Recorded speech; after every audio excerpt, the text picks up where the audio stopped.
How you doing? This is UK Fish ID videos. Through these series of films, I'm going to show you how to identify various British fish, both from the sea and fresh water. We're going to go through what they eat, where they live, and how to identify them from similar species. If you'd like to learn more about identifying UK fish, then why not get my latest book? It's available online and in local bookshops. There's a link in the description if you're interested. This week I'm looking at the wrasse. They're some of our most spectacular looking fish. There's half a dozen species or so that are found around the British coastline, and to the untrained eye they can be a little bit tricky to ID. So let's get into it. So let's take a look at the wrasse. The Ballan wrasse is the largest and most abundant of the wrasse species in the UK. It's a striking looking fish. Due to their diet, Ballan wrasse have a specialised and hardened set of teeth to pluck and crush shellfish, and then a second set in the throat to grind it all down. These wrasse are generally bigger than the other wrasse, with thick lips and a single long dorsal fin, with spikes at the start and tapering to a more smooth finish. In terms of colour, they are highly variable, from greens, reds, yellows, browns, with spots and stripes. The body is broad and deep. The size is fairly variable, although as mentioned they are the biggest wrasse, getting into double figures, and a decent one at £4. None of the other wrasse get anywhere near this big. In terms of distribution, they're found pretty much all around the British coastline, but are less frequent on parts of the east coast. They prefer rocky reefs with kelp forests to hide away in. While all fish do a sort of half sleep, switching parts of the brain off to rest, Ballan wrasse take this one step further and will wedge themselves into a rock crevice and remain in a state of torpor during the night. Ballan wrasse are probably a great example of why colour is a poor way of IDing fish, given that Ballan wrasse can come in so many colours. You can't positively ID any fish from colour alone. Fish can change colour so rapidly according to health, age, sexual dimorphism, habitat and stress. So in general, colour is only used as a guide in conjunction with other factors. The next wrasse is a little bit smaller, and that's the Corkwing. They're highly variable in colour also, depending on the environment and the age of the fish. The Corkwing wrasse has a black spot in the middle of its tail stalk and a comma-shaped spot behind the eye. Females and juveniles tend to be brown or greenish brown, while the males are typically more brightly coloured. In terms of size, 15 centimetres is a pretty decent sized Corkwing, so they don't get anywhere near as big as the Ballan. They're found across the UK, with higher numbers in the southwest and lower numbers on the east coast. They prefer rocky shores amongst seaweed and in larger rock pools, tending to stay closer to shore. The males build an elaborate nest of seaweed in either rock crevices or amongst seaweed, which the males aggressively guard.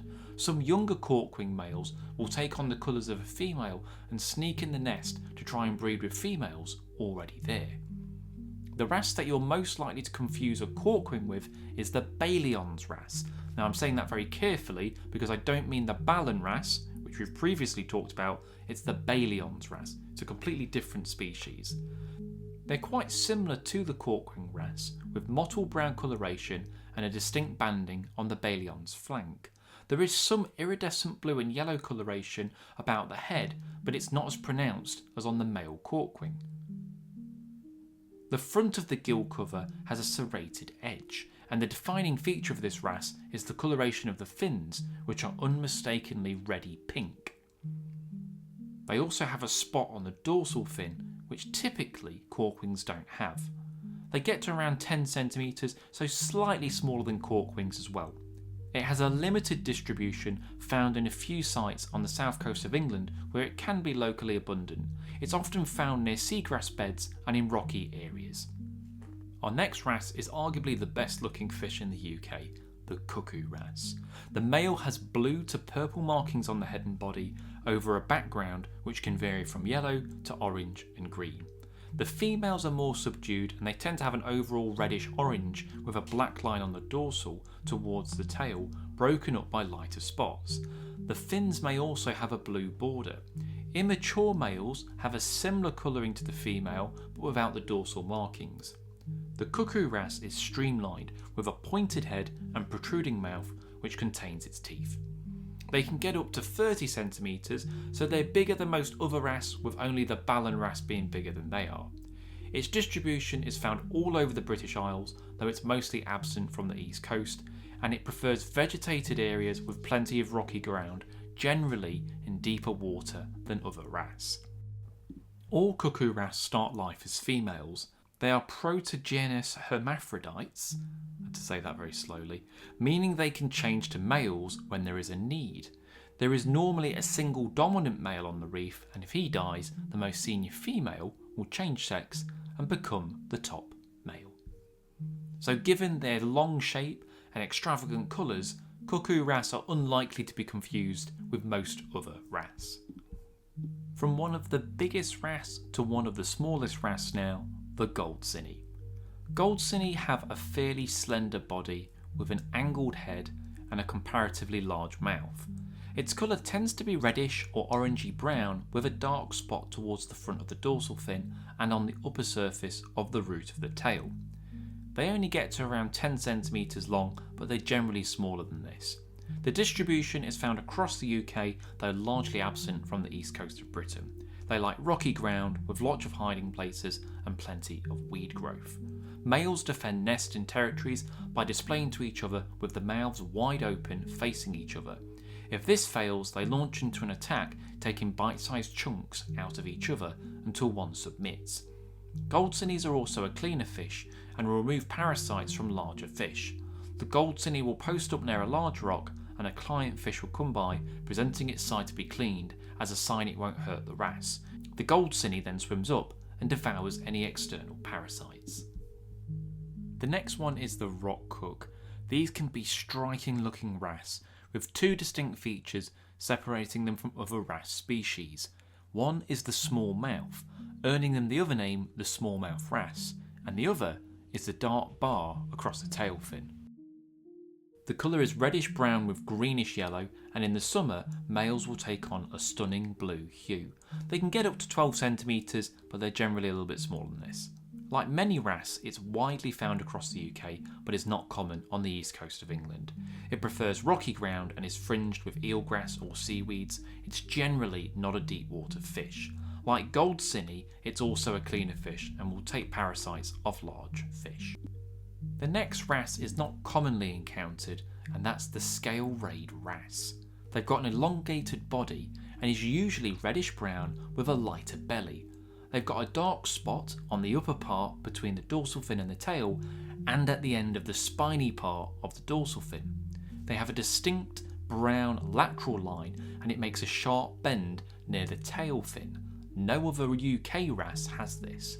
They've got a row of light markings and a dark blotch at the base of the tail fin are their typical characteristics. They can get up to 20 centimetres, but are often smaller than this. It turns up on the southwest of England and the Channel Islands, as well as the Isles of Scilly, but it's not very often encountered. I'm not aware of any anglers ever catching them, and I do know that scuba divers have occasionally seen them when being around these areas. It tends to be found closer to shore around rocky and sandy beds. Like all wrasse, they're very slow growing and can live up to 20 years. The last wrasse on my list is really more of an honourable mention, and that is the rainbow wrasse. There's been a couple found in Cornwall and one randomly turned up in Essex as well. They're far more common in the Mediterranean. They're quite distinct looking from other UK wrasse, so I'm pretty sure if someone caught one, they would know that it's not something that we usually get around here. But rainbow wrasse have turned up, and again, with warming seas, I suspect that they'll be a more common thing in years to come. So to summarise, how do we tell these wrasse apart? Well, with Ballan wrasse, it's a size thing. They can get up to double figures, and they readily get up to 4 pounds, which no other UK wrasse gets that big. You might mix up a small one with other wrasse, but they tend to have a much more pointed face and Corkwings, and cuckoo wrasse don't come in as many colours. The second largest is the cuckoo wrasse, but its bright coloration is the best way to ID it. I do realise that earlier I said that you don't go by colour, but with cuckoos, it's definitely the best way. Females are bright orange, males are a mix of blues. Because you normally find them in very clear water, the colours are fairly vivid. You're not likely to find cuckoo wrasse in more muted water where they would be a different colour. The next one is the rock cook. These can be striking looking wrasse, with two distinct features separating them from other wrasse species. One is the small mouth, earning them the other name, the smallmouth wrasse, and the other is the dark bar across the tail fin. With Corkwing and Baillon's wrasse, that's where the ID gets a little trickier. Corkwings are widespread, but Baillons are largely only found in the southwest, particularly Dorset and Devon. So while not impossible to find one outside of that, it's unlikely to be one if you catch one, say, in Scotland or further afield. Baillons also have a black spot on the dorsal fin, blue on the flanks, and a pink tinge to the fins, which Corkwings don't have. Goldsinnies are the smallest common wrasse and more elongated than the others, with an orange to pink colour to them. Scale-rayed wrasse look similar but are slightly bigger, have a pronounced stripe along the body, and blotches, which Goldsinny don't have. Don't forget, if you want to learn more about UK fish, do grab a copy of my book. There's a link in the description if you want to find out more. Hope you enjoyed that video. If you liked it, please consider subscribing to the channel. It takes 2 seconds for you and it really helps the channel out. Go and have a look at some of the other UK Fish ID videos we've got on the channel, as well as the underwater and angling content on here. See you next time. Cheers. If you enjoyed this vid, why not check out this other video right here? If you can, please subscribe to the channel. It only takes a couple of seconds and it really helps me out. I'll catch you in the next one. Cheers.